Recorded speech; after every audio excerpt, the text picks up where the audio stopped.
position to effectively seize power in 1986. We had a huge rebellion there, but there wasn't enough time to form a coherent, effective, united front or political party that could have taken power during that particular period of rebellion. Unrest in Haiti, however, continued. In 1987, when the landed elite engineered the mass killings of peasants who were demanding land reform in Jean Rebelle. In November of 1987, the scheduled elections were canceled after the military and paramilitary Tonton Macoutes set up by the Duvalier regime, murdered opposition politicians and their supporters. In January of 1988, there had been a military-controlled election that was boycotted by the Haitian masses. The election brought Leslie Menegat to power. In June, Menegat was overthrown in a military coup by General Namfi. By November, Namfi was overthrown by General Prosper Avril. So there was a lot of political instability that took place in Haiti in the aftermath of the overthrow of the Duvalier regime. These political and military actions did not appease the Haitian people. In early 1990, the military was forced to declare a state of siege in the country. Avril was forced to resign in March of 1990. This resignation created the conditions for the formation of a provisional government led by the Supreme Court Justice Urtha Pescal-Troyat. Another round of elections were held in December of 1990, where the former priest, Jean-Bertrand Aristide, was elected with 67.5% of the popular vote. Here we had a clear mandate for political rule in Haiti. The favorite candidate of the United States, Marc Bazin, finished second with only 14.2% of the vote. The election of Jean-Bertrand Aristide was opposed by the United States because he had become a symbol of political representation for the Haitian workers and peasants. As a result, the Tonton Macoutes attempted to stage a coup in January of 1991. But it was halted due to the actions of tens of thousands of Haitians who surrounded the National Palace and demanded the return of President Aristide. So they defeated this attempted right-wing coup in the aftermath of the first election of Jean-Bertrand Aristide. Aristide was sworn in as the President of the Republic of Haiti on April 7, 1991. However, on September 30th, another military coup overthrew Aristide, who was forced into exile in Venezuela and later the United States. Between 1991 and 1994, thousands of Haitians made attempts to leave the country and flee to the United States. Many of them were captured by the Coast Guard and returned. However, many others were able to land inside South Florida.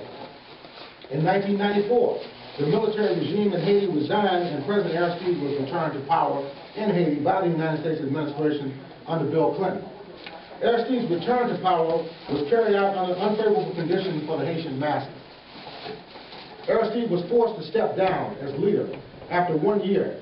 He later returned to power in 2001, but was once again undermined by U.S. foreign policy.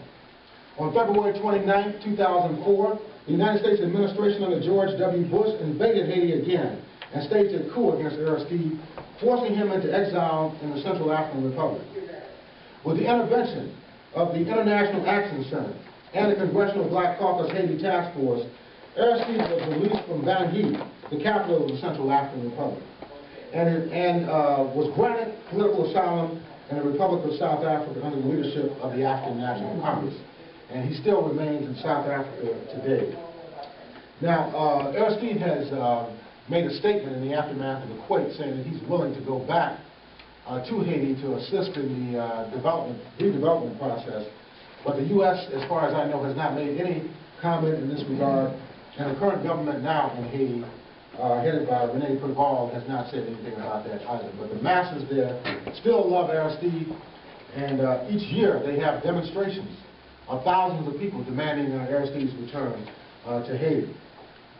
Now, in the most recent disaster to strike Haiti, with the 8th earthquake on January the 12th, other nations were there to lend assistance. Cuba had over 400 medical personnel in the country and set up field hospitals for the victims of the quake.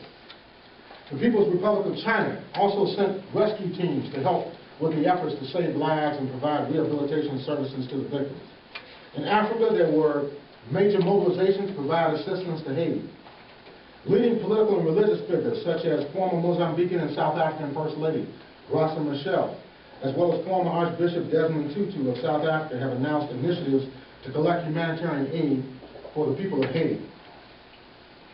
So there's a lot of relief, also in the Muslim community too, I've noticed. There's a lot of effort to do relief work for Haiti. And at Wayne State University in Detroit, the Muslim Student Association was out for days on campus collecting money to send resources to Haiti. In Palestine, which is occupied, by the Israeli forces, the people in Palestine were doing relief aid for the people in Haiti. It was really amazing. Now, in 1963, C.L.R. James wrote an appendix for a reissued version of the Black Jacobins, which initially was published in 1938.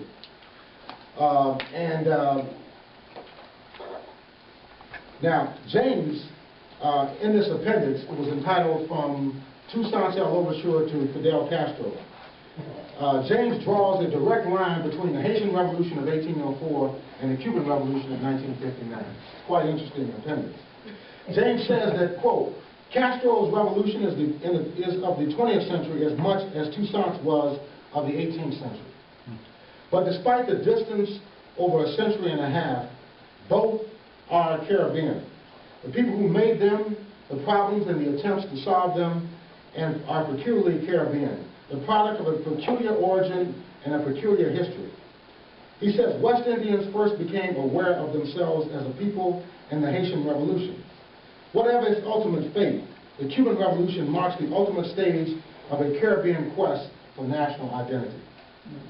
In a scattered series of desperate islands, the process consists of a series of uncoordinated periods of drift, punctuated by spurts, leaps, and catastrophes.